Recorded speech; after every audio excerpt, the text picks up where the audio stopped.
नमस्कार। फटाफट अंदाज में पेश है उत्तर प्रदेश और देश से जुड़ी आज की 10 बड़ी खबरें। भारतीय वायुसेना का एक हेलीकॉप्टर तमिलनाडु के नीलगिरी जिले में दुर्घटनाग्रस्त हो गया है। इसमें जनरल बिपिन रावत, उनकी पत्नी समेत 13 लोगों की मौत हो गई है। जनरल बिपिन रावत देश के पहले चीफ ऑफ डिफेंस स्टाफ यानी सीडीएस थे। जनरल बिपिन रावत सहित 14 लोग हेलीकॉप्टर सवार थे। इसमें 5 क्रू मेंबर भी शामिल हैं। जनरल बिपिन रावत और अन्य लोगों के निधन पर पूरे देश में शोक की लहर दौड़ गई है। राष्ट्रपति रामनाथ कोविंद, प्रधानमंत्री नरेंद्र मोदी, गृह मंत्री अमित शाह, रक्षा मंत्री राजनाथ सिंह समेत तमाम दिग्गजों ने उनके निधन पर शोक व्यक्त किया है। पीएम मोदी ने कहा कि उन्होंने पूरी लगन से भारत की सेवा की। मेरी संवेदनाएं शोक संतप्त परिवारों के साथ हैं।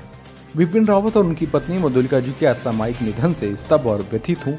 देश ने अपने सबसे बहादुर सपूतों में से एक को खो दिया है। मातृभूमि के लिए उनकी 4 दशकों की निस्वार्थ सेवा असाधारण वीरता और वीरता से चिन्हित थी। उनके परिवार के प्रति मेरी संवेदनाएं। दिल्ली बॉर्डर पर चल रहे किसान आंदोलन को लेकर संयुक्त किसान मोर्चा की मीटिंग खत्म हुई। इसमें केंद्र सरकार और मोर्चे के बीच सहमति बन गई है। केंद्र सरकार के साथ बातचीत के बाद तैयार प्रस्ताव को मंजूरी मिल गई है। अब सरकार की तरफ से इसे मानने के लिए आधिकारिक चिट्ठी भेज दी जाएगी।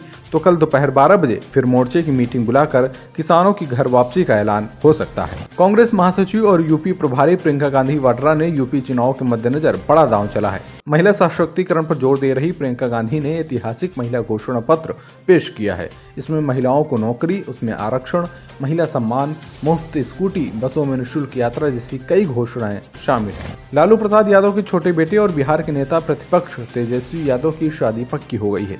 गुरुवार 9 दिसंबर को वो दिल्ली में सगाई करेंगे। कार्यक्रम में परिवार और पार्टी के चुनिंदा लोग भी शामिल होंगे।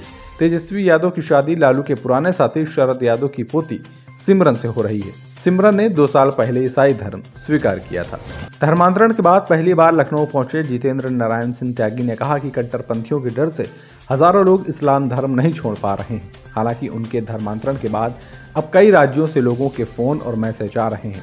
ऐसे हजारों लोगों की सूची है जो सनातन धर्म अपना रहे हैं। राज्य व केंद्र सरकार इनकी सुरक्षा सुनिश्चित करे, जिससे लोगों के मन से डर खत्म हो। दक्षिण अफ्रीका में कोरोना के नए वेरिएंट ओमिक्रॉन का पहला केस 24 नवंबर को सामने आया था। इसके बाद ये बुधवार तक 57 देशों में पहुंच चुका है। WHO ने अपनी वीकली रिपोर्ट में बताया कि करीब 2 हफ्तों में ही नया स्ट्रेन 57 देशों तक पहुंच चुका है। अधिकतर केस उन लोगों में मिले हैं जो विदेशों से लौटे हैं। विक्की कौशल और कैटरीना कैफ की शादी की चर्चाओं के बीच कंगना रनौत ने सोशल मीडिया पर एक पोस्ट किया, जिसमें उन्होंने लिखा कि पहले कम उम्र के आदमी से शादी करना तो भूल ही जाइए, एक निश्चित उम्र के बाद औरत की शादी करना ही असंभव हो जाता था। ये देखकर खुशी हो रही है कि इंडस्ट्री की कामयाब और अमीर लीडिंग लेडीज इस सेक्सिस्ट परंपरा को तोड़ रही है। आईसीसी टेस्ट रैंकिंग में न्यूजीलैंड की स्पिनर एजाज पटेल और भारतीय ओपनर मयंक अग्रवाल ने लंबी छलांग लगाई है। एजाज गेंदबाजों की सूची में 38वें पायदान पर पहुंच गए हैं।